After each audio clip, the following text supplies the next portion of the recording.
Hello, everyone. I am Alicia Swami, and I'm here with my co-host Eric Johnson, Keely Severson, and we are exposing mold. Today, we have Bill Young. He is the owner of Mold and More Decontamination. He is also a member of the Indoor Air Quality Association, the IAQA, and his company provides services in mold identification, remediation, and air systems cleaning. So it sounds like you guys are offering a lot of services, which is really cool because usually everyone is sort of separate in this arena. Could you maybe talk more about just the inspiration behind starting the company? It's a little bit of a story. I don't remember if I told you this when we were on the phone with Jamie, but what happened was my wife and I were out in Colorado. My parents had passed away, and we were going to buy their house as a investment property. And while we were getting some paperwork done by the property management company, there was a brochure on her desk that said weapons of mass destruction. And it pictured guys in hazmat suits and all that stuff. So I'm just flipping through it. It's a little light reading while she's making her copies. She comes back and she says, "Oh, I have a story to tell you about that." So she goes back and finishes her copies, and she said, "Some time ago, I had a call from one of my tenants who said there's a mold issue." Now, you have to keep in mind, this is in Montrose, Colorado. It's the high desert in Colorado. And you wouldn't expect there to be a mold issue in an area like the desert, but there was. She called a local remediation company. They came out, took them 2 weeks to remediate the property, at which point nobody could live in it because what they used to eradicate the mold was more dangerous than the mold. Then they ended up turning that into a $250,000 pad in the desert because they had to tear the house down. Subsequent to that, she gets a call from another tenant who says, "I was just rearranging the furniture in my son's bedroom, and on the wall behind the dresser, the shape of the dresser, it's all covered with mold." So she went over, she's thinking the whole time, "I can't lose another house. This can't happen. It's killing my inventory. What am I going to do?" She gets over there. Sure enough, that's exactly what it is. Turned out in that particular property, and I don't know if you're familiar with this, but in the desert in Colorado, you generally don't run air conditioning systems because it's already dry enough. But you do run what's called a swamp cooler, and you add moisture to the air so that there's now something to evaporate and cool things off. Well, they improperly installed the swamp cooler up in the attic, and it had leaked. And in the meantime, the former owner had the house re-sided, and whoever re-sided it didn't consider ventilation. And so as a result of that, the attic was full of mold, which then eventually made its way down the walls to the son's bedroom. So she does an internet search. She catches up with a guy up in Denver, Colorado, and he says, "Well, I'll be down this weekend. We'll take care of it." So the whole week goes by, and she's thinking, it took the other guys 2 weeks to destroy a property. How's this guy going to do it in a weekend? But he gets down there Friday afternoon. He gets the keys. He said, "Okay, I'll take a look around. Come back on Sunday. I'll give you the keys back, and you can put the house back together, whatever needs to be done, and move forward from there." So they go through the whole thing. He has to take out some drywall, obviously, because the drywall is covered with paper on both sides. And then up in the attic, had to remove some insulation. They had to repair the swamp cooler. All this stuff happened over the weekend. She comes back Sunday afternoon. He hands her the keys back, says, "You've got to replace drywall. You've got to replace insulation. You do want to get that swamp cooler corrected so that it ventilates, and you want the attic to be able to ventilate because it's pumping moisture into that space. And we make our houses out of wood and paper, so it's a giant food source." And then he says, "And by the way, you shouldn't have torn that other house down. I could have neutralized the chemicals they used to get rid of the mold." Well, that's what piqued my interest. Anything that could take care of something on both the chemical spectrum and the biological sounded interesting to me. And at the time, we were working with a lot of investors on the East Coast. This is in the run-up to really what was the housing boom, when eventually it ends up in 2008 with the economic collapse. But we were working with investors, and we thought this might be a viable way to decrease their overhead in renovating and reselling houses.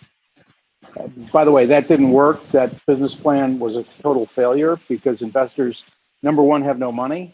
Number two, couldn't care less. And number three, just wouldn't get involved with taking care of the mold. They'd much rather cover it up. But it did open the door to a number of other avenues, which eventually led us to a physician in the Philadelphia area who was mold sensitive. Not only was she mold sensitive, her son was also mold sensitive. And they had a family-owned property that they were renting out portions of to different tenants, renting rooms and things like that. And she couldn't walk into the kitchen in that house without wearing a chem suit, a full face respirator, and nitrile gloves. We went over and she explained to me that they had had one remediation done. There was clear evidence of Stachybotrus mold. And I don't know if you're familiar with this, but Stachybotrus doesn't produce the standard moldy odor, the musty odor that we recognize as mold. If you run into volumes of it, it tends to smell more like a dirty aquarium. It's got a real nasty marshland kind of odor to it. And or maybe a kitty litter box that's been sitting around for a while. And when I went over and did the investigation, certainly the crawl space that they had remediated was full of Stachybotrus mold because that's what it smelled like. And then it turned out the kitchen ceiling, which was not really a vaulted ceiling, it was an addition off the back of the house. Well, the flashing on that had failed. So they ended up with moisture in that ceiling cavity where there was very limited ventilation. And of course, fiberglass insulation holds moisture. It's hydrophilic. And so that moisture gets into the fiberglass. It doesn't get absorbed, but it gets adsorbed. And it holds the droplets, keeps that space moist for a prolonged period, which of course is, again, houses are made out of wood and paper. When we got done with her remediation, she was standing in the kitchen and called me on her cell phone. No full face respirator, no Tyvek suit, no chem suit, no nitrile gloves. And she was doing fine standing right in the kitchen, which was the predominant area. So that really got us into working closely with physicians and patients who were having difficulty with that. Ann Corson, unfortunately, right now is in bad health because of a series of things that happened to her.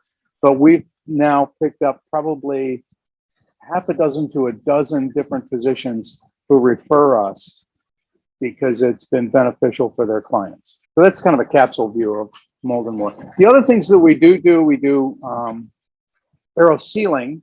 So after we clean and sanitize the ductwork, for all of our mold clients that are sensitive, we usually include cleaning and decontaminating the HVAC system. And then we recommend that they seal their ducts because one of the problems is ducts. If you ever see duct tape around a duct, you can bet that it's not sealed because duct tape does nothing to seal ducts. They should really change the name of it. But we can actually seal the ducts from the inside. So what we do is we aerosolize vinyl acetate that goes through the ductwork, finds the holes, seals the holes, but doesn't coat anything else. And that way you're not getting dust, dirt, mold spores, whatever is in the wall cavity or in the joist bay where the ducts are passing through, because they'll not only blow that dust loose, they'll act as a venturi and pull that into the ductwork, and you're already past the filter. So it ends up going into the environment and increases the exposure potential. In most American homes, the problem too is that the returns are simply stud bays or joist bays. And those are never really sealed, and you're always pulling dirt in from the adjacent bay because of pressure changes. Or you're aerosolizing it because that pressure change has increased the pressure in a given bay, and now it's blown it out through other areas. So we do aero sealing, and then we also do what's called aero barrier, primarily for new construction. And what that does is it actually seals the building envelope so that you have less air exchange from the outside. We get a lot of pollutants from outside. We have had one client fairly recently who didn't totally like what we were doing in terms of investigation, so she hired somebody else who came in with a particle counter, and he tested various rooms with the particle counter, which is not a bad idea. But she came up with like 4 million particles per cubic meter, according to this report. And then I started looking at the micron size, and she thought that was all mold. And I said, no. I said, what you've got are pollutants from the exterior. I said, you've got ash from exhaust fumes. You've got all kinds of outside material that's coming in because of leaks around windows or in the framing. And I can tell that because the particle size is down below 2.5. If you're down below 2.5, bacteria are coming in. You're getting soot and dust from the exterior. And those are, when they get down that small, then they're just going right into your system. That passes right into the blood. Yeah, what would you then tell her? I mean, if the problem is the outdoor air, what sort of recommendation would you then make? Well, there isn't a whole lot we can do for that. And in this particular case, it was a condominium.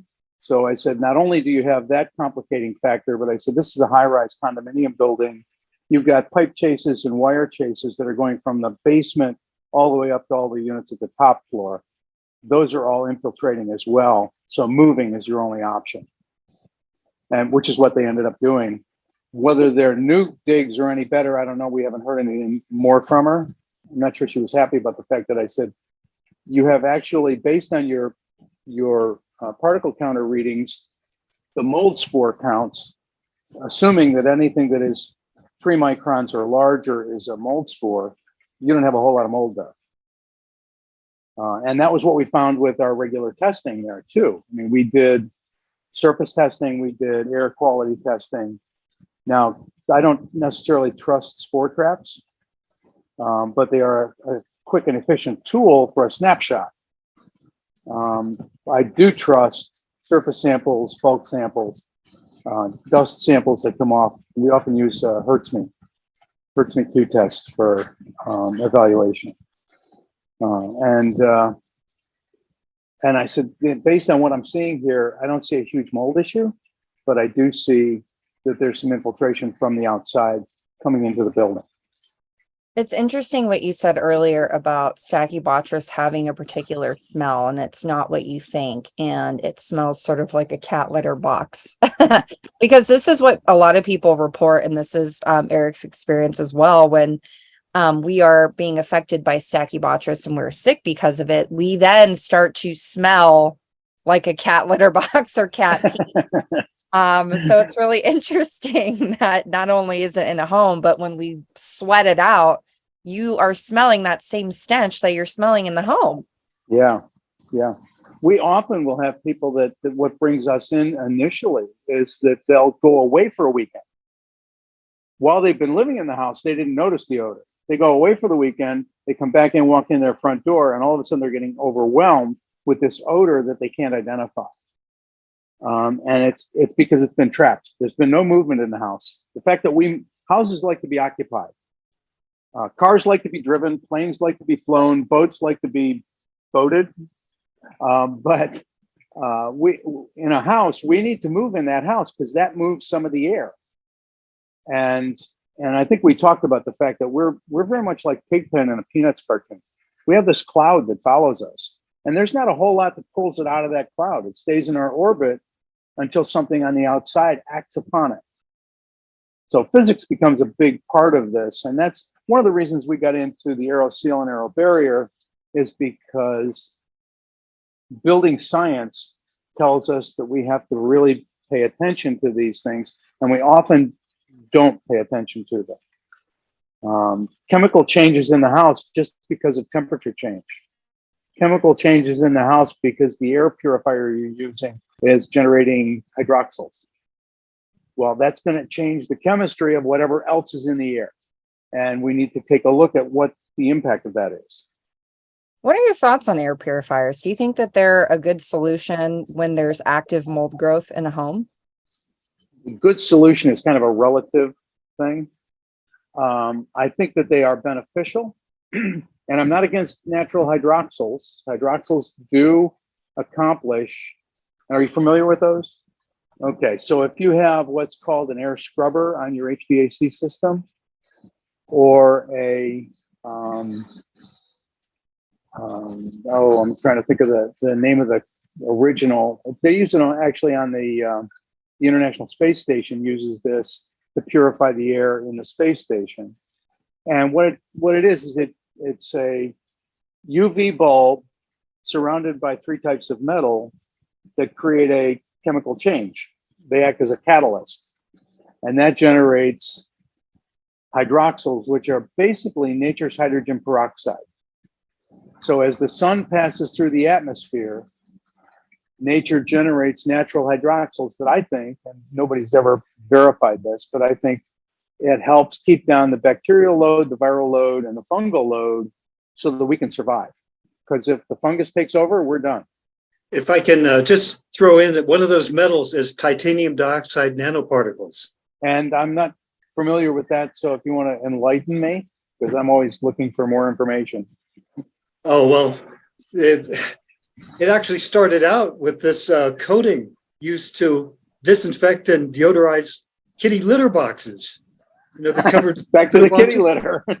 Yeah, they actually put a UV light in a kitty litter box and coated the cover of this litter box with these metals, including titanium dioxide, which is activated and becomes more reactive and puts out these hydroxyl radicals, which supposedly kills everything in the litter box and removes the smell.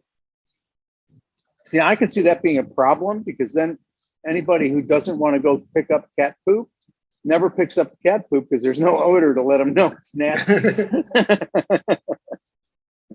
But that's interesting. I didn't realize that. Thank you.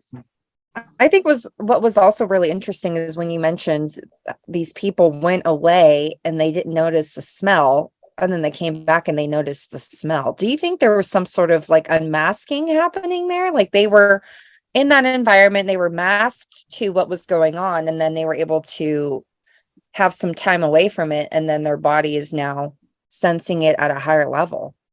Yeah, it's basically olfactory accommodation. So if you put on perfume, when you first put it on, you can really smell it. Then after a while, the only people that can smell it are the people that you meet, you talk to.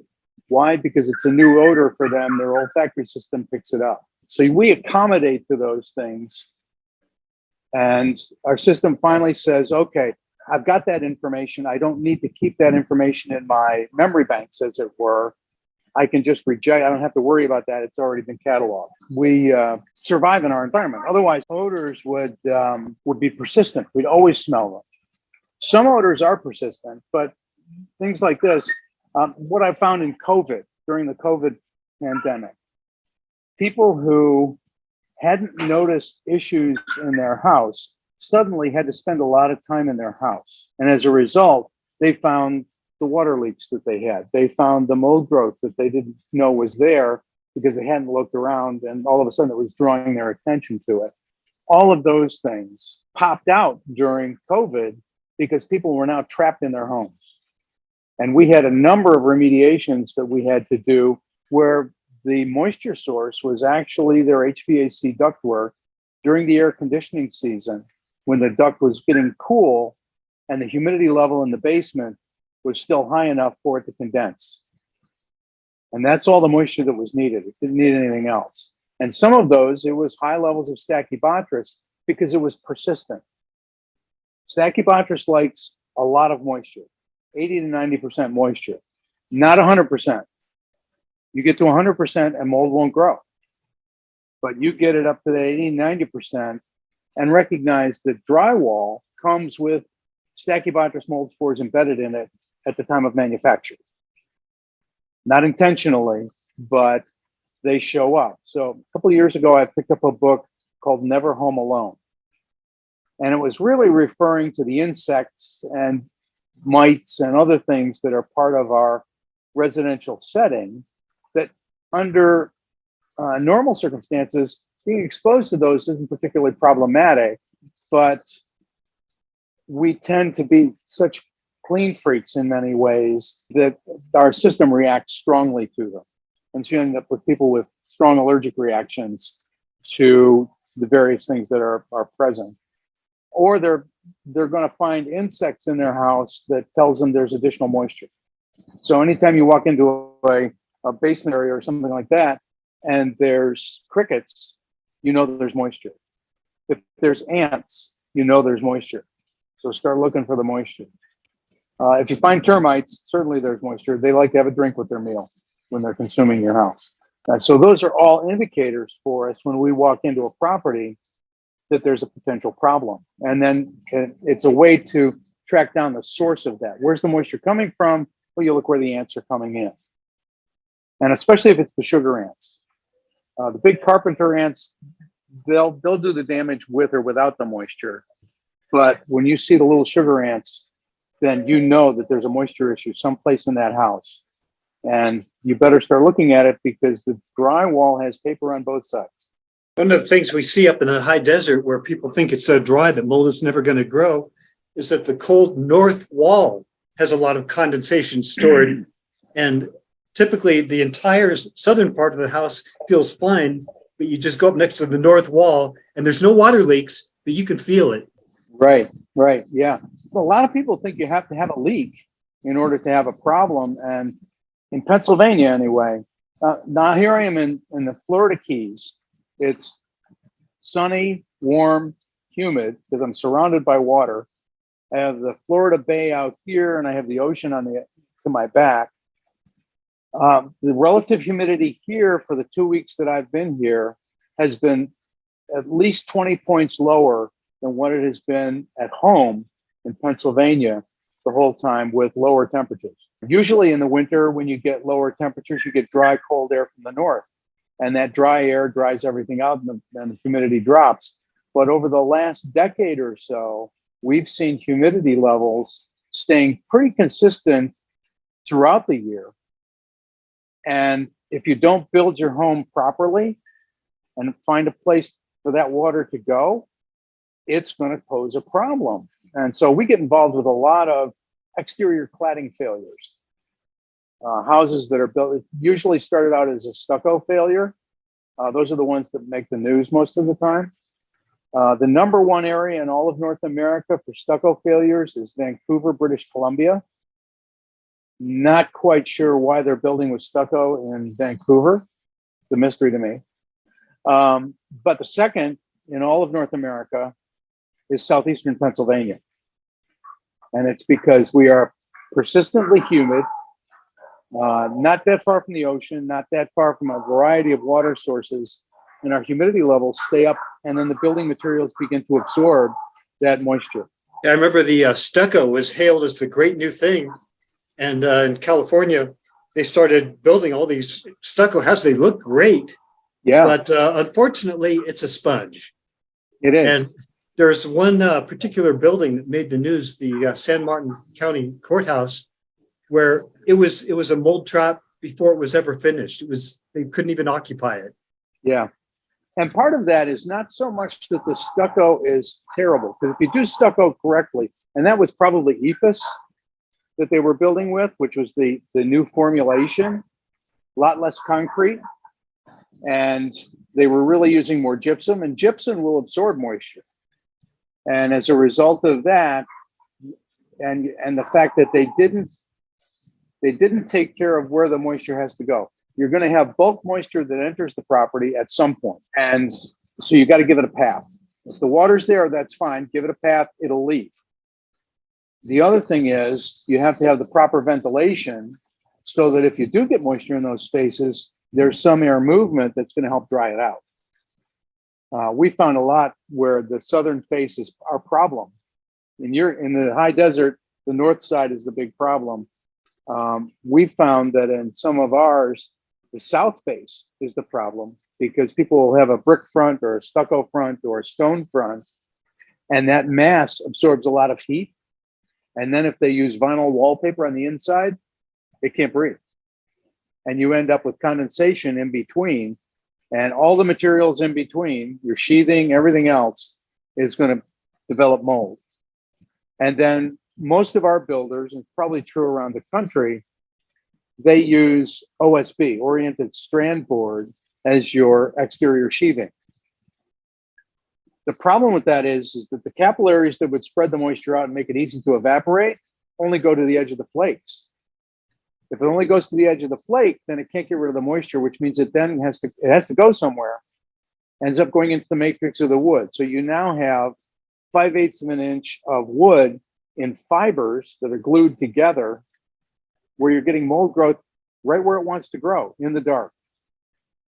And you end up with huge problems, even on the interior of the house, because of the added moisture on that exterior sheathing.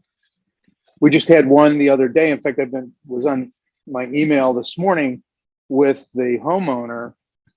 If houses were built in the late 1950s, early 1960s, we often find that they have gypsum sheathing. It's basically drywall that they're using as exterior sheathing with no vapor barrier of any kind.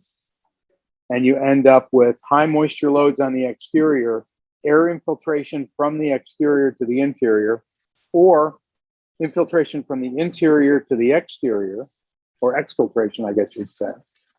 And as a result of that, you get temperature differentials, and you end up with mold growth on that sheathing. And in this case, because it's basically drywall, the moisture load is going to be high enough for it to be Stachybotrus. And that's what we found when we did this investigation with these clients. And now the question is, do we get the exterior redone completely and remove all that sheathing and replace it? Or do we just tear the house down and start from scratch? And it's kind of a flip of the coin, because you're basically replacing the entire house when you do that whole exterior. And that's what they're going to have to do. Kind of reminds me of when people used to make glue tiles in their bathroom directly to normal sheetrock. And that was a really bad idea. Yeah. Anybody that has sheetrock in their bathroom needs to get it replaced, regardless. And in fact, what we recommend is using Ditra. So then you've got a complete moisture barrier. You could use hardy plank or concrete board, something like that. You'll have less chance of mold growth, but I wouldn't say none, because we've been in places where hardy has developed mold growth. Wow, I didn't know that. I remember they switched over the code, so you had to use green board. But one of the drawbacks with the green board is the old stuff. It was green board. It was the mold resistant wallpaper on one side, but it was standard on the other. So they would glue the tiles to the green portion thinking they were safe, but no, the water would soak through to the other paper, and Stachybotrus would grow on the back side of this green board. Yeah, because the gypsum will transport the moisture. In any given, in fact, we had a house that we did. It was a stucco failure, so we were called in to do the forensic testing for the law firms that were handling it. For a year to year and a half, they were rebuilding the exterior of this house. The builder came in and said, "Yep, we goofed," and they brought in their contractors and they redid the exterior. Oddly enough, they replaced it with stucco, which I thought was a little crazy, but that's what they did.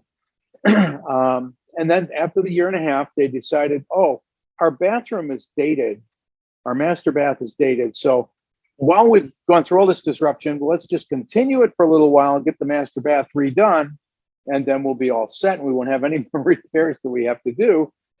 And when they started working on the master bath, they removed drywall on the exterior walls. And somebody just happened to pull the fiberglass insulation back and look at the brand new sheathing on the outside, which was all covered with mold.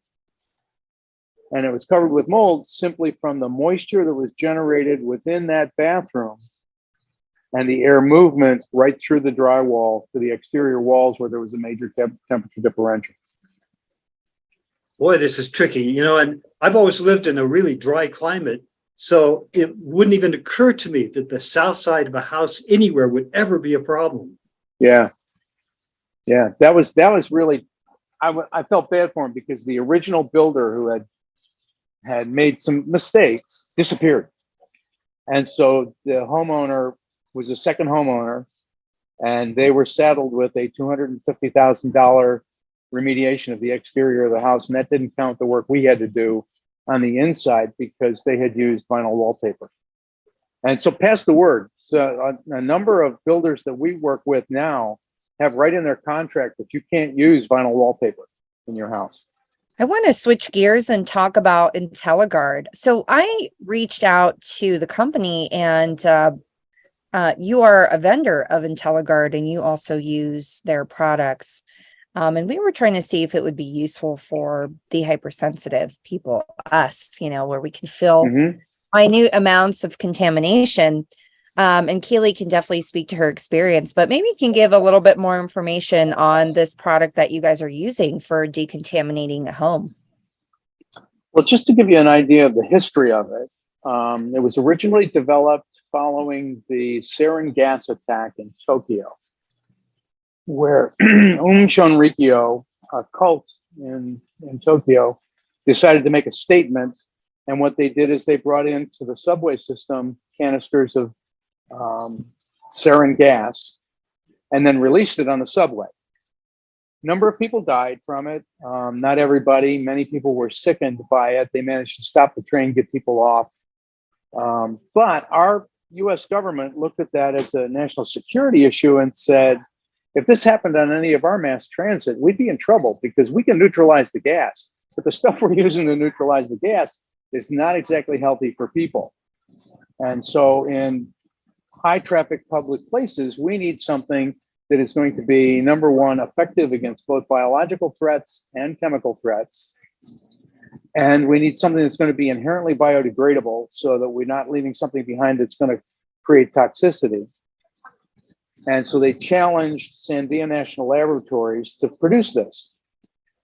The first iteration came out in the 90s, was used predominantly in Iraq because of Saddam Hussein's use of chemical weapons. And in fact, they think, at least there's some speculation, that one of the things that Saddam Hussein did was harness the power of trichothecene toxins and then found a way to aerosolize them. And so what they would find is that periodically their alarm systems would go off for a chemical threat, but then when they would come in with their more robust testing equipment, it was gone, which meant one of two things. Either it didn't actually exist and they were false alarms off of their walking around alarm system, or it was dissipating. Like it was passing through, you'd be exposed, and then it would move on with the air. A number of troops came back with what they called Gulf War syndrome. And those guys would exhibit symptoms like what you experience. They're exposed to the toxin, their exposure is sufficient that they're having this cascade of events, and none of the symptoms follow a diagnostic chart. So of course, our medical system said, well, if it doesn't follow the diagnostic chart, they're gold, because these are mostly men, and men don't generally complain about much of anything. We just say, yeah, we'll work through it. And they would sit there and say, these guys are just trying to be gold bricks. They're just trying to get a pension from the federal government. They're just trying to rip off the taxpayer. Until finally enough volume of this was happening that it started to look more like Agent Orange than a scam.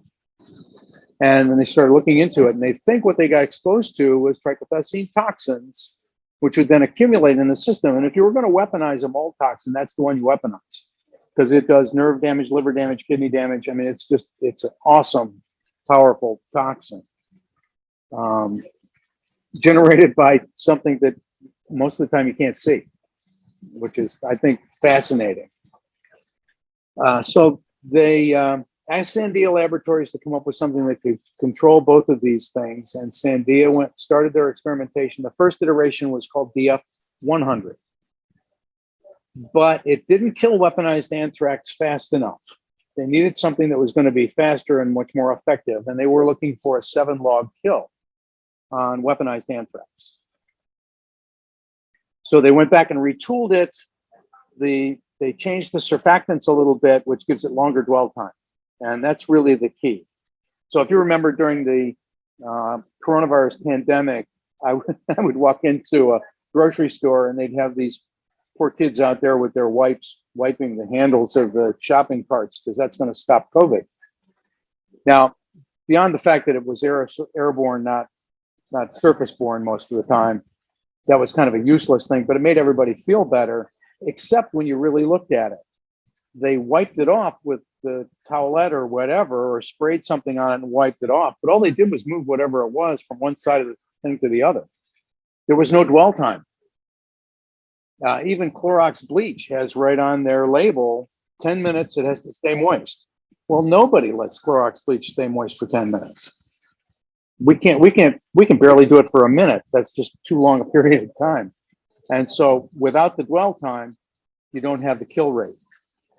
So what this does is the surfactant keeps it in place for a longer period of time. It evaporates more slowly. We can apply it as a foam, a liquid, or a fog. It's a cationic product, so it's positively charged, which means bacteria and viruses are all negatively charged. Fungus is negatively charged, so it attracts them, even if they're airborne. And then destroys it, goes in, penetrates through the spore coating if it hits a spore. And then the hydrogen peroxide can act on the biological inside. It has a third part component, which generates a little bit of peracetic acid when it's mixed with the other components. It's called diacetyl. It's a food grade additive. That one we definitely always recommend for if you're doing a meth lab or a fentanyl lab or some clandestine laboratory like that. Then you want to use the diacetyl because you've got the long dwell time and you've got a real penetrating power there that's going to break down whatever chemical bonds might be present. And that's, we have studies that show that it breaks the methamphetamine down even in the drywalled walls where it's been absorbed into its basic elements, none of which are toxic. Amazing. So that's how it developed. If I can just interject something here, I take people on a mold history tour to some of the early sick buildings where Stachybotrus was found. And they speculated this might be involved in chronic fatigue syndrome and Gulf War illness. So I simply took people with Gulf War syndrome, soldiers, survivors of Operation Desert Storm, to these Stachybotrus buildings to see if they reacted to the trichothecenes. And consistently, they always did. That makes perfect sense. Did you write up a white paper on that? Because that would be powerful white paper. Yeah, I've written it in a number of places, not a white paper, not a position statement. I was trying to get the assistance of researchers to work with me on that, and they absolutely refused to do so.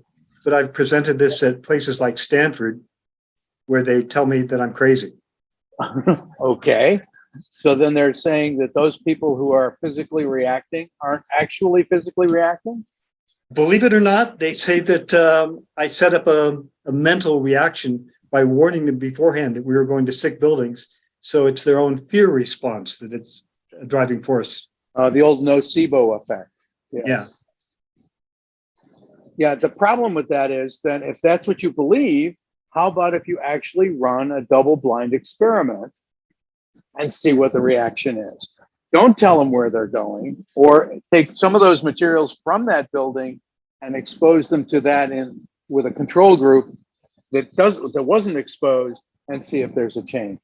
Rather than, this is why I hate being labeled as an expert, because to me, experts, if they believe their press, experts end up losing their curiosity. And to me, we don't know enough about the universe to be able to say yay or nay. We only know what we know, which is a very small portion. Alicia is smiling because I've railed against the very term expert for that precise reason. Yeah, but yeah, some people that heard about what I did set up their own double-blind experiment.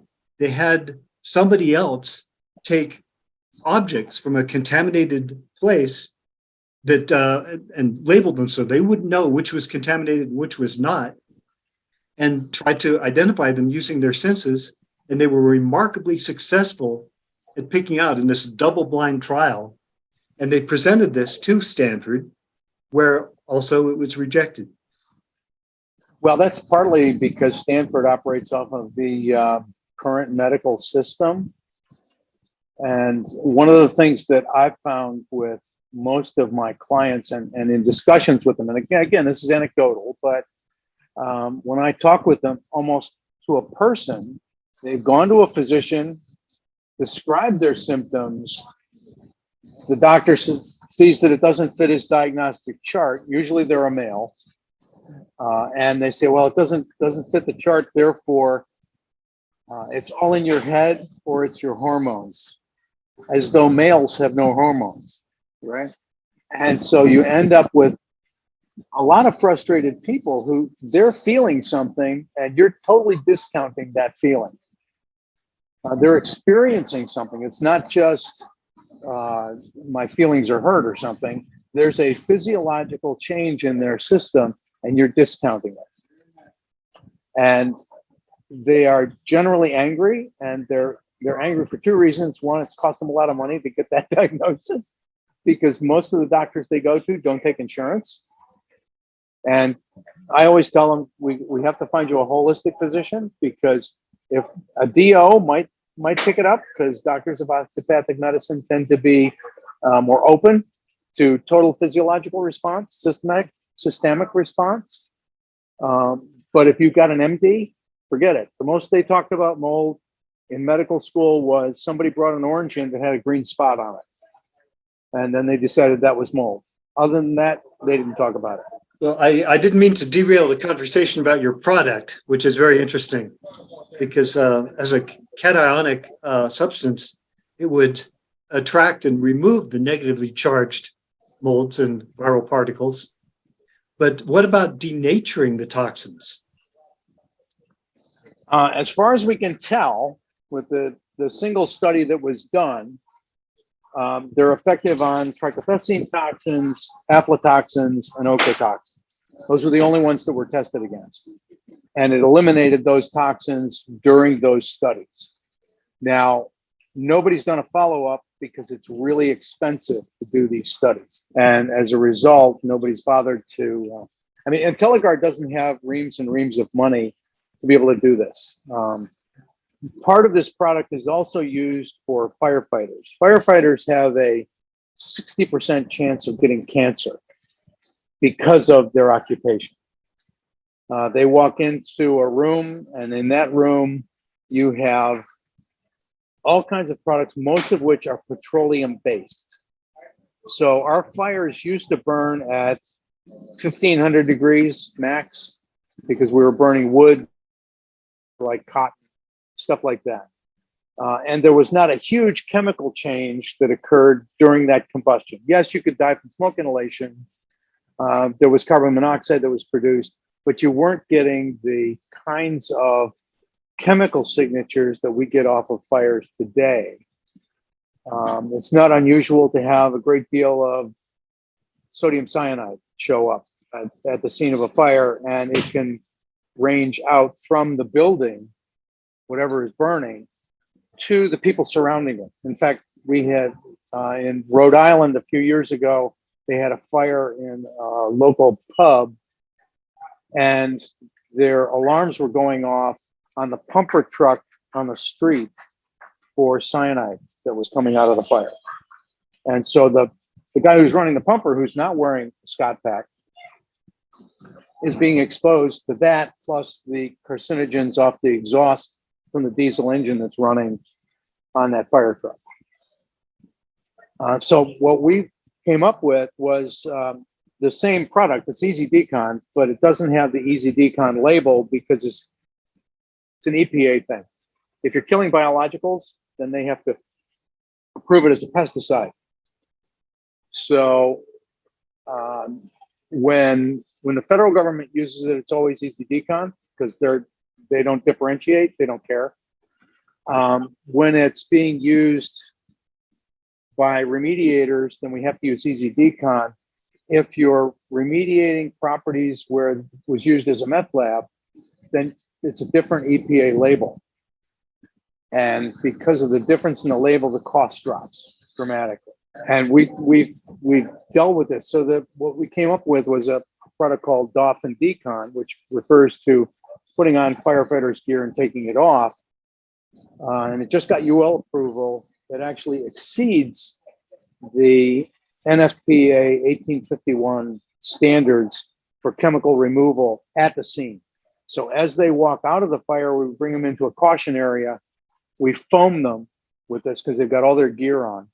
So we foam them and then have two guys who are in respirators remove that gear, bag it, and we can reduce their chemical exposure significantly. Otherwise, the gear will off-gas those same chemicals for up to 96 hours. So if you think that most firefighters in the vast majority of communities across the country are volunteers.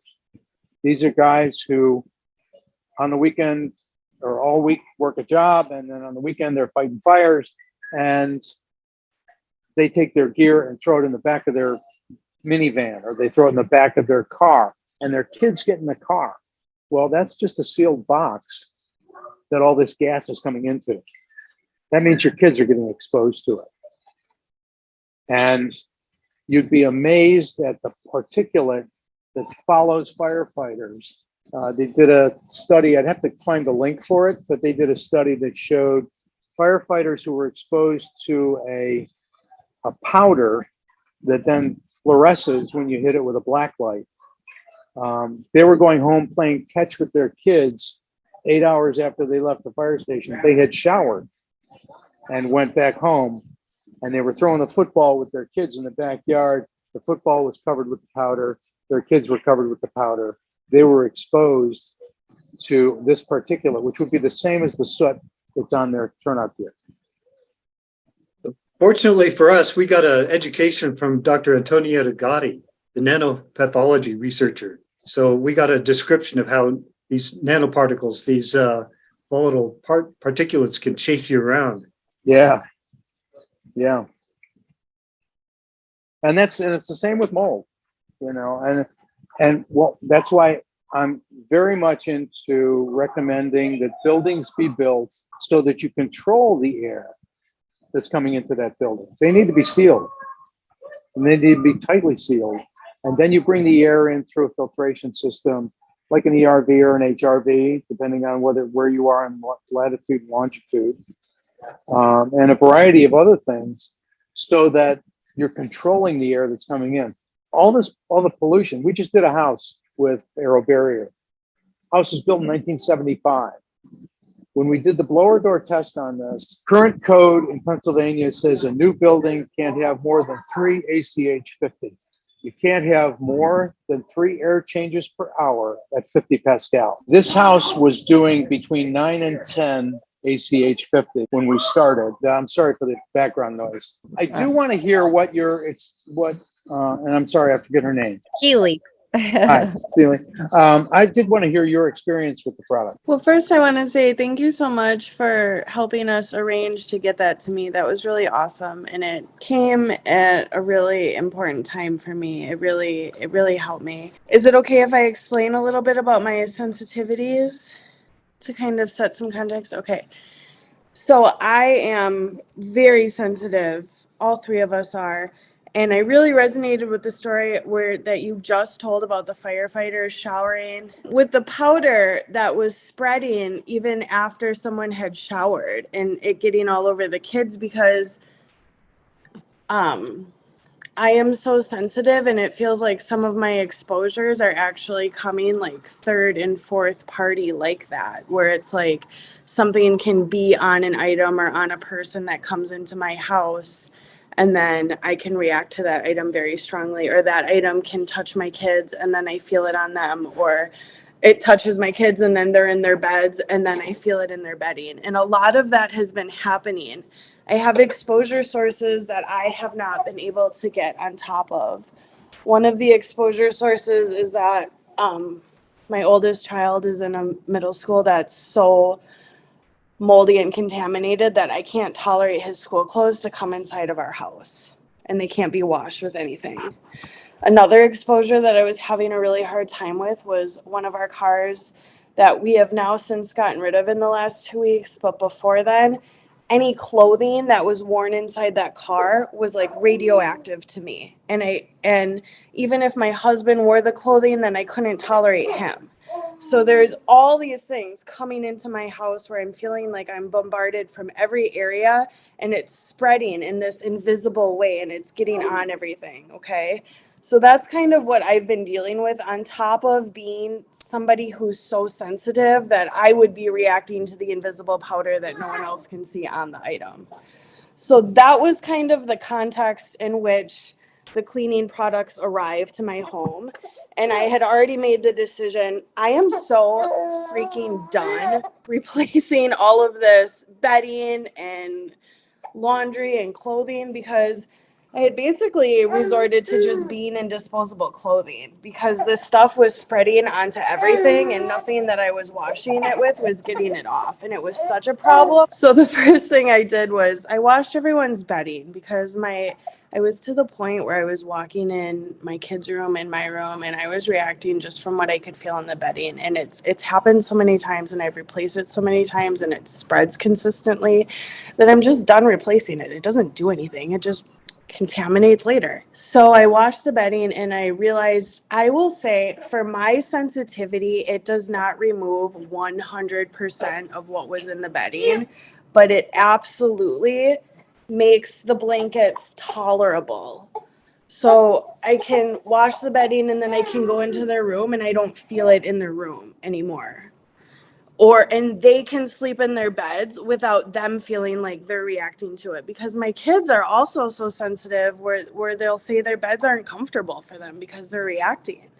And so I would say the bedding probably didn't clear 100%, but for us to even get it to the point that we can use it and we don't feel like we have to replace it just to get a little piece from our reactions, that actually was a really big improvement, because we hadn't been able to use anything that would even get it off really that much.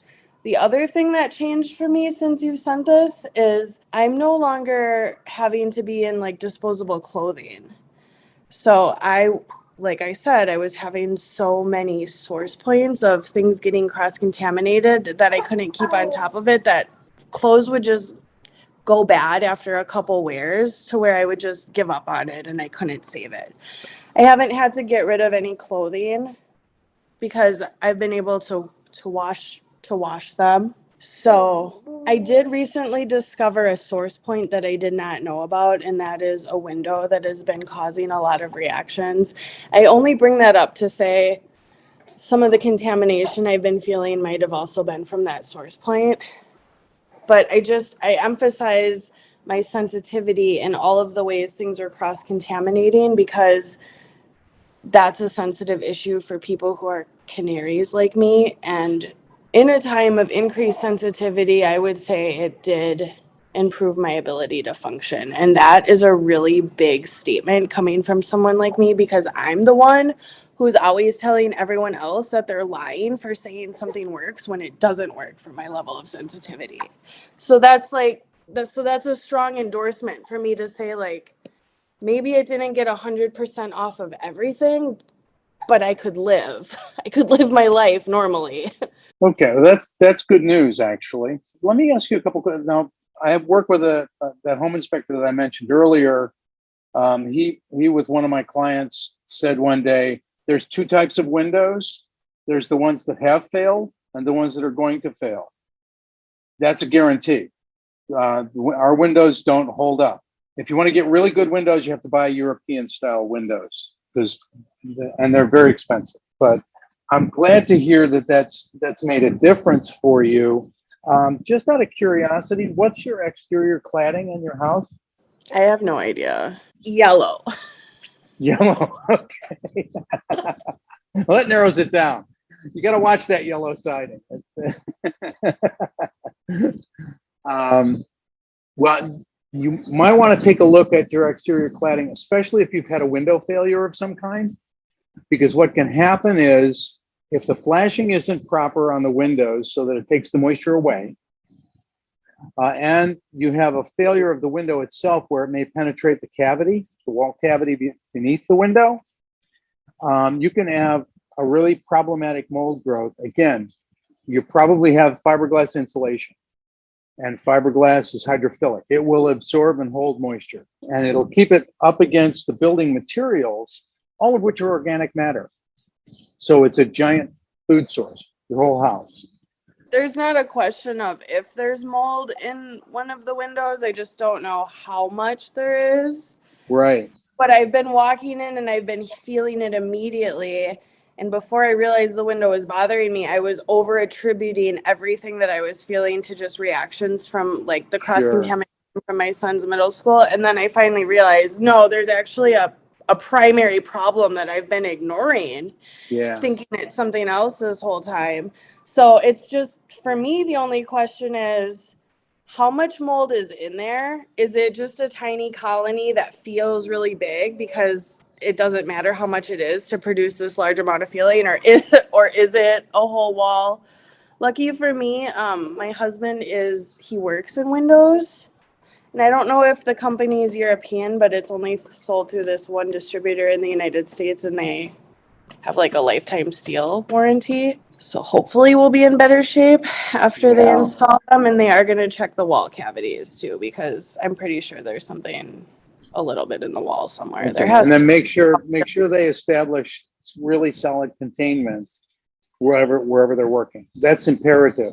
We'll have times when they call us in to do destructive testing because they don't know exactly where the problem is and they want us to cut holes in the wall. And I said, no, I will not do it unless you want to pay us to set up containment and put in negative pressure so that we can control where all the particulate goes. Because otherwise, I'm risking cross-contamination. And I'm sorry, mold spores are really, really tiny. Anybody who ever says I can see mold spores in the sunlight in my window here, they don't know what they're talking about. Because I honestly didn't even consider that for window removal, and I'm surprised that I didn't, because like I've made the mistake of digging into mold without any cautions put up, and that was actually a really like a permanent bad idea in life and health. So I know that that's not a smart thing to do. Yeah, so that's something I would just caution you to do. If when they open that up, you find that there is a problem with your interior drywall or with your sheathing, then that needs to be addressed, and probably from the outside. I always tell people when we're doing an exterior cladding issue, I would rather have you open the outside. I realize it's more expensive, but you're going to have to do it anyway. And then I can take a look at what's on the inside walls from the backside, and I can know more clearly what I have to come in and take care of. And we can actually treat it from the outside to make it that much safer when we do the work on the inside. So you really have to watch that. You might want to have somebody come in and do some cavity testing and take a sample inside the wall cavity. Oh, well, I can just go smell every wall and tell you. Yeah, if your sensitivity is sufficient that you're reacting to that location, then you may as well just assume that it needs to be isolated. Yeah, That's a good point. Yeah. I mean, we used to have people who would say to us, customers who would say to us, well, we'll remove the material if you can just come in and treat. And we would let them get away with that until a few times in, we decided, no, they never remove enough. And you always have to remove more than you think you do. And the moisture goes farther than you think it does. So those are things that you really want to take a look at. And they really do need to establish something. And I'm not talking painter's plastic containment. I'm talking 6 mil plastic sealed to the ceiling and whatever, build up a wall around the area that they're working on. And they really should either set up an air scrubber that's going to put positive pressure on that space and let it blow out when they take the window out, or run negative pressure. And of course, once you take the window out, now you're going to be pulling in all that exterior air. But you really need to do something to control that particulate, and you need to not be there when they do it. People were saying, well, you can denature toxic mold with ammonia. So everybody would spray ammonia all over the place, and sometimes they would get good results and a lot of times not. So my point was, if it were true that this ammonia actually denatured the toxins, you could just drench everything with ammonia, kill the mold, deprive it of water, make sure that it's all dead, and by completely drenching it, make sure these toxins are denatured, and from that point on, you wouldn't need to do remediation. You wouldn't need to do anything. That's it. Problem's gone. Except it wasn't. So even so, that tells me it did not work. It's not exactly as good as denaturing the toxins as people think. Maybe it was just removing it. So in terms of your product, we want to know, okay, it's better at removing it, but is it having a denaturing effect? Well, even though we don't have the ability to get researchers to do all kinds of testing on it, our anecdotal experiences, if you use it and then somebody can enter the location and not have a reaction, that's very compelling evidence that it does denature some of it. And it does denature the mold itself. Now, part of the issue with the ammonia, and this is true of people who use bleach too, the reason bleach doesn't really do the job is because it has no surfactant. You need the surfactant to break down the surface tension of whatever it is you're trying to destroy. And ammonia by itself won't do that. Just like we went into a pharmaceutical company in California where they had just cleaned with a phenolic. That's one of the things that they'll use in clean room settings to clean the space. They'll use a phenolic, which is basically Lysol as a phenolic. Problem is phenolics tend to build up biofilms over time. And we came in and we foamed the area that they had just cleaned with Easy Decon, and you couldn't believe what came up out of that floor. And it was all because of the phenolics they'd been using. Now, we couldn't get them to switch over to Easy Decon, and that's partly because of the way the system is set up. Nobody wants to make a decision and break with tradition, because if you make a decision and something goes wrong, you're going to get blamed for it. So we have a lot of inertia to overcome when it comes to using this product. But certainly what we brought up off that floor, which had just been cleaned, was evidence that this was breaking down the biofilm that had been left behind. Well, the concept behind ammonia is that the epoxide ring circular structure of a mycotoxin, which is held together by its molecular bonds, only retains its shape as long as the structure is intact. And that's because of its negative charge. So that if you have an electron donor, you can insert an electron into that epoxide ring. It loses its magnetic structure that's keeping it together, and it flies apart.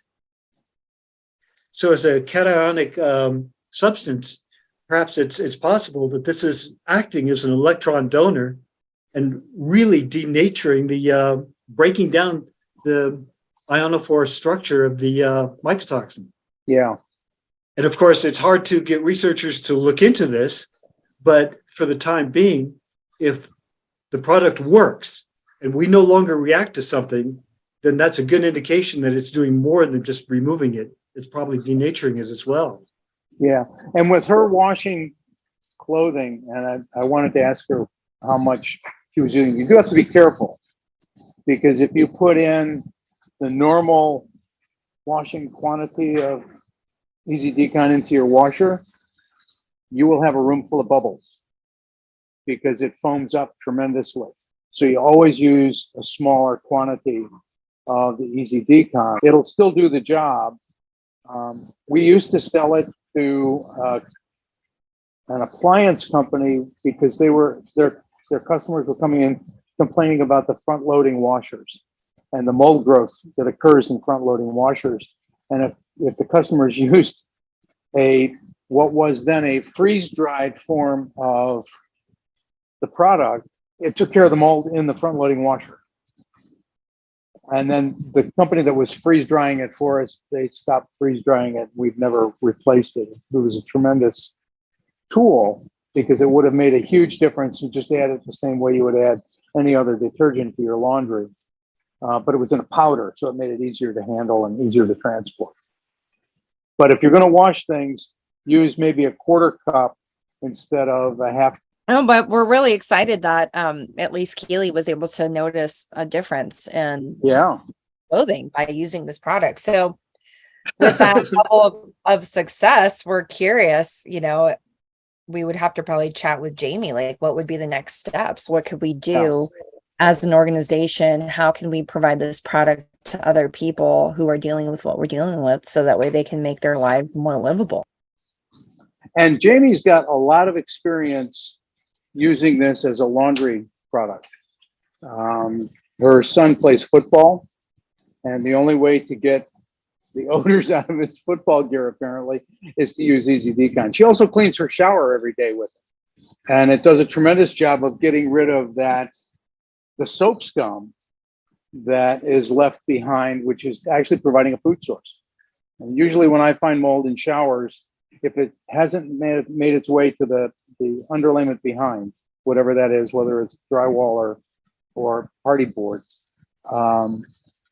if it's just because of the staining on the tile or whatever, it's usually soap scum.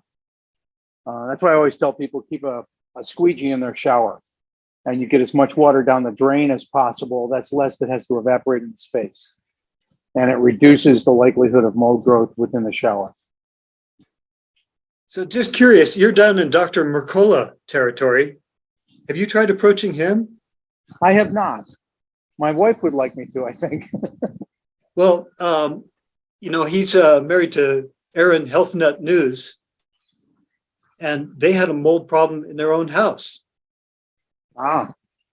So they should be on the lookout for things like this. Might be worth an approach. Where is he located? I know he's in Florida, but I'm not sure. Yeah, I don't know what part. I think it's the Atlantic side, but I never found out exactly where. Yeah. I just remember she's very active on social media and talked about how the house was making them sick, and she's the one who figured it out and led the people to the toxic mold, which was kind of bizarre because he had already done educational seminars on mold and he didn't believe it. I think he did an interview with Dr. Richie Shoemaker at one point too. Oh, yeah. Yeah. And Shoemaker and I were on the radio together a number of years ago. We were talking about, it actually started out as one radio program, which then moved into two radio programs, which then moved into a third radio program with him. And we had some really interesting discussions about the effects, because one of the things I was talking about was the fact that we expect kids in an inner city to learn when they go to school, but they're living in, and at that time I was thinking in my mind, the houses like in North Philadelphia, around Temple University, where these are tenement structures, and they are heavily mold involved because the landlords aren't doing anything to maintain the houses. And then the kids are going to schools that were built during the Great Depression to keep people working, and they're full of mold. And then their major food sources are corner stores with potato chips and candy bars, not actual grocery stores. And we talked about the fact that exposure, that chronic exposure, not acute exposure, like you walk into your son's middle school and you react because it's moldy. That's an acute exposure. I've had those where I walked out and had to go find some fresh air, because even places that didn't look that moldy, I'd walk out and I could feel it. And I'd go grab a cup of coffee and sit out in the sunshine and a little fresh air, and it would go away and I'd be all right. That's an acute exposure. But if you have chronic exposure, so that no matter what you do, you can't get away from it, like the car that was involved, the window that's now a problem for you, those things are chronic exposures. And even at a very low exposure level, you're going to have significant effects because you never get away from it. And that's really a critical piece. There's a big difference, and we don't do a lot of studies, even with chemical exposures, on chronic exposure. We look at acute exposure. Right. My story is in 4 of Dr. Richie Shoemaker's books. Really? Yeah. Especially Mold Warriors and Surviving Mold, where I tell the story of mold at ground zero for chronic fatigue syndrome, the famous controversy that baffled Dr. Gary Holmes, the Center for Disease Control, and researchers, because they couldn't figure out why teachers in certain buildings were getting sick and staying sick. and they would treat the school as an acute exposure, but they didn't take into account the fact that they were carrying contamination home with them, and it was still a driving force in their illness. And Yeah. what I propose to these researchers is this is the problem. It's contamination. In order to get better, you have to break that chain of contamination and conduct a strategy of what I call extreme mold avoidance. Yeah, yeah, which is really difficult to do in any of our locations because it's pervasive. But the very fact that this effect exists and is unappreciated by the medical profession is something that was very concerning to me. So that's why I put my story in his books and went to Stanford to tell them, don't treat this as just an acute exposure and test the schools. You've got to take the other factors into account as well. Yeah, almost like if you go out and eat pizza and it's got anchovies on it and you never ate anchovies before, and then afterwards you get sick and spend time driving the porcelain bus, then you blame it on the anchovies, and it might not be the anchovies. It might be a whole host of things that led up to that. That was all it needed to take it over the edge. Well, the failure of most people to recover after their terrible mold experiences is they're not taking contamination into account. And the major source of contamination is clothing, because they go into sick buildings and they're not aware they've been drenched with the stuff. So if your product can actually denature this, remove it from their clothing, this would be absolutely huge for people to do. It addresses the most critical aspect, the most problematic, difficult thing for people with conducting mold avoidance to master. Yeah, you're right. Yeah, we've also run into issues with where it's not just the mold exposure, but it's also the bacterial exposure that occurs in combination with the mold. Dr. Shoemaker has recently changed his position on the importance of mycotoxins and switched over to actinomycetes. Yeah. Are you familiar with his work on that? A little bit, not as thoroughly as I have been on the mycotoxins and things like that. But many of our clients have actually switched labs for their testing to EnviroBiomics, which also tests for actinos and the bacterial load that's present as well. And it makes sense that they could be a problem. I mean, if you take a look at anthrax, for example, is a sporing bacteria that happens to be gram-positive. So it's not as much of an issue as gram-negative would be, but the fact that when you treat anthrax, if you give people antibiotics, you give them a bolus load of antibiotics, you'll kill them. Because as the bacteria dies off, it releases toxins. And those toxins will cause death. And what we don't know is how many other instances of that occur within nature, where whatever's in the background also, as you start to destroy whatever the pathogen is, does that then release a toxin and do damage further during the treatment process? Well, you brought up Stachybotrus on a number of occasions here. What's your reasoning for attaching particular importance to this species, other than the trichothecene producer? Right. Mainly because of the trichothecene toxins. When we do a survey of somebody's mold levels, we're not just looking for Stachybotrus. In fact, most of the time, if I'm doing air samples, I don't look for Stachybotrus because I'm not going to find it. When I do surface sampling or when I do dust samples and things like that, then it'll show up. And one or two spores aren't particularly problematic. But my concern with the toxins, with those, is that because it does such a broad spectrum of damage, then if you do develop this sensitivity, then it's going to be really problematic for you. And most of the clients that we've run into who have super sensitivity, like Keely, it's something that it doesn't take a lot of exposure to get the reaction. And the way that they really started running into Stachybotrus was in the 1930s in Ukraine. The farmers' horses were dropping dead from lung hemorrhage. And it was because of exposure to Stachybotrus mold that was in the mounds of hay that they were feeding on. And that information informed the CDC when they went to Cleveland to take a look at why these children were coming in with a lung hemorrhage. And they determined then that it was Stachybotrus. However, the paper that was written in the Morbidity and Mortality Weekly the following week discounted that. Well, in my opinion, they didn't discount it because of the clinical findings. They discounted it because some insurance companies called somebody and said, this is going to be problematic because we carry insurance for a bunch of landlords. And those landlords are going to get hammered with lawsuits, and we don't want to get hammered with lawsuits. So they didn't make their decision based on clinical findings.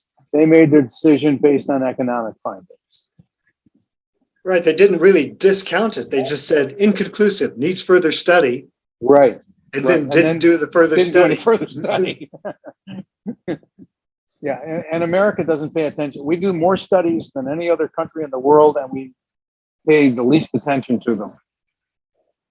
Yeah, it was Dord Dearborn that really started the one spore Stachybotrus rumor. And people are really confused about that. But because Stachybotrus is such a large, heavy spore that hides out where it's very difficult to find, you rarely find it in air sampling. Yeah. But it's affecting people anyway. Yeah. So the experienced remediators. Yeah, the thing is the toxin. Yeah. The toxin. Yeah, they would go into a just come up place because of and the they'd go, spore. well, maybe we didn't find it, but if we detect any at all, we know there's got to be more. Yeah.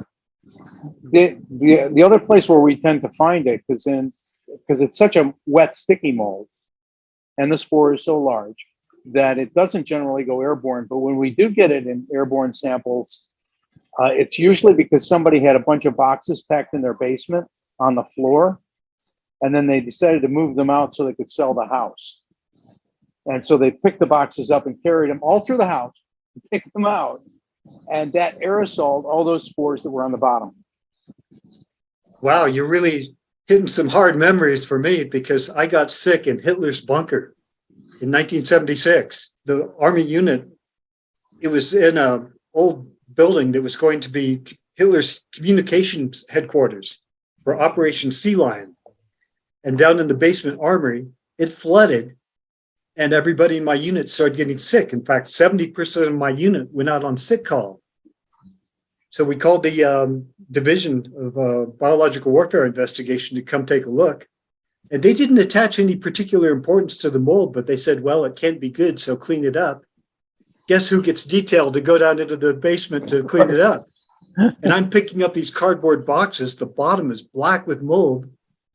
And within a couple minutes, the sergeant in charge of the detail looks over at me and says, Johnson, you better get out of here. You're going to die.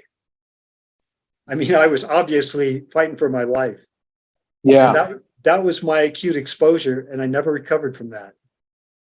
And we've had some instances, like I had one, I don't know if you're familiar with the Philadelphia Main Line, but it's one of the wealthiest areas in the country. And what happens there is some of the older families have an estate, they'll sell the house. It's a one-story colonial, and they'll tear down the top part of the house. The walls and roof will go, but they'll leave the decking over the old basement. And you do that because there's a tax benefit. If you leave the old decking, your tax rate doesn't change.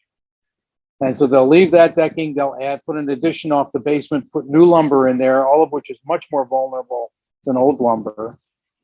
And then they'll build a two-story residence on top of that and sell it for $1.5 million, $2 million, $3 million, whatever it might be. We had one where they did that, and the realtor called me to do an inspection and testing because the buyers were concerned about mold. And they said, we don't think there is any, but that's fine. I walked downstairs, looked on the back of the stairs going down, and it was all green, which is either penicillium or aspergillus or some combination of the two. And I said, well, there's no question that there's a mold issue here, but I can't get into the crawl spaces because they've got them sealed off, and I'm not authorized to open those up. So I came back a second time after they gave me the authorization. We opened those up. I looked in, and it's an earthen floor crawl space with insulation that's falling down. And I said, without looking at anything else, I said, you got a mold issue here because the insulation's falling down because of the additional moisture. Friction can't hold it in place, and it's falling on this earthen floor, which is letting up additional moisture and enhancing the problem. And I said, so we put together a proposal, and that included removing all the insulation, which had only been recently placed there by the builder. And he didn't want to lose the insulation, so he said, no, I'm going to bring in my crew to remove the insulation.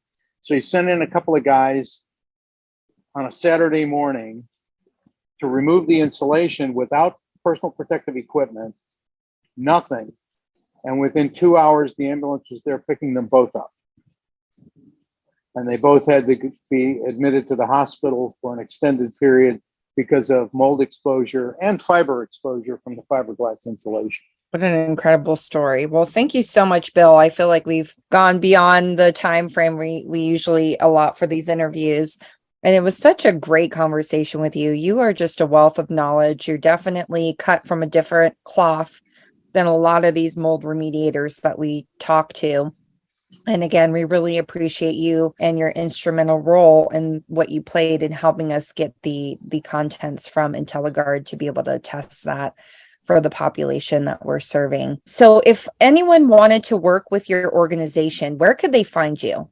Our web address is moldandmoredecon.com. So that's MOLD, the letter N like in Nancy, MOREDECON.com.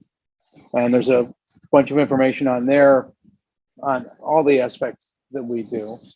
And then if you wanted to reach me, it's Bill at moldandmoredecon.com. Fantastic. We definitely will be keeping in touch for any future projects or any ideas that we may have. And feel free to contact us anytime as well, if you have any questions or would like to provide any special information. Yeah, you're welcome. And I will be passing on your information to my clients as well so that they have another resource. It's always good to get accurate information.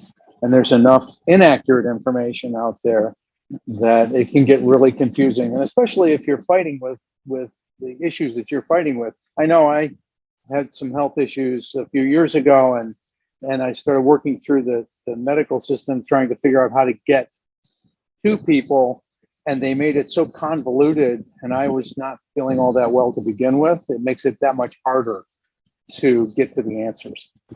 I just have to interject to say, I think that is the most important thing, is that people find us before they find a bunch of people who lie to them or give them the wrong information, or they waste a ton of money, because people are fine. It's the people who haven't given up the search and honest information that are making their way to us. Well, I'll make sure your information gets out there. Fantastic. Thanks again, Bill. We appreciate you so much. And we'll probably have you on for a second interview just because you're just so knowledgeable and we appreciate your expertise. Thanks again, everyone. Thanks. Thanks, everyone, for listening. We'll see you next time.